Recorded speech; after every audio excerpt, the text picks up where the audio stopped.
mouse listener, and so we could click and do different things with the mouse. What we're going to look at today is mouse motion listener, and we're going to use it for drag and drop. And so what we're going to do is we're going to implement the mouse motion listener just the same way as we did for mouse listener.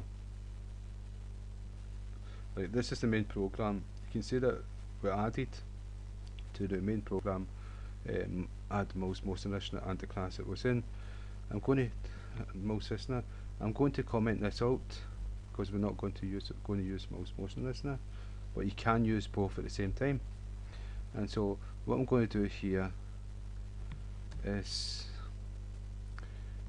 implement mouse motion listener.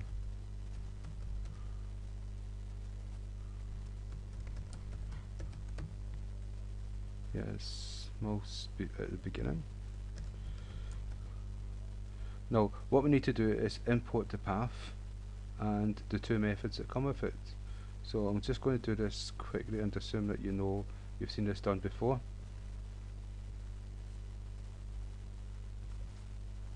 So the two methods for mouse motion listener will appear at the bottom. Now we've got a white square and it's got an x coordinate and a y coordinate, and we've used a variable called x1 and y1. So we're going to use these in the drag and mouse drag. And so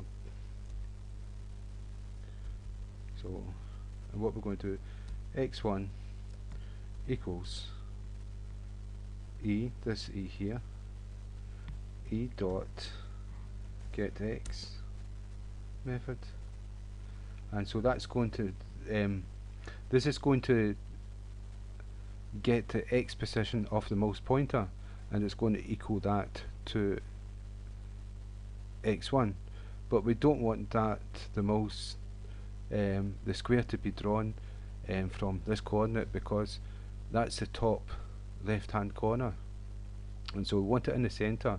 And so the way we would do that is by -50, and so we're just going to do the x coordinate first so you can see it. And the next step is we need to add the same as this here, but we need to add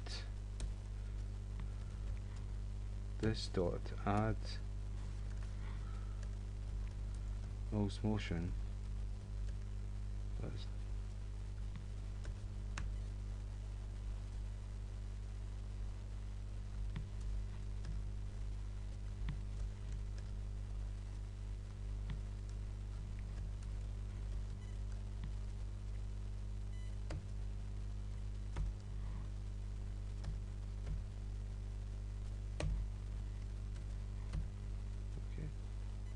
If we save this, run the program, okay, then again,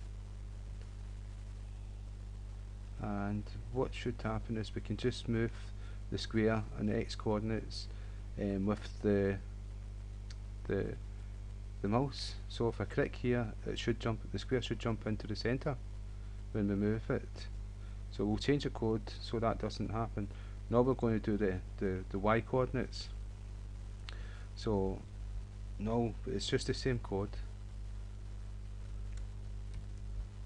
but obviously it's y1,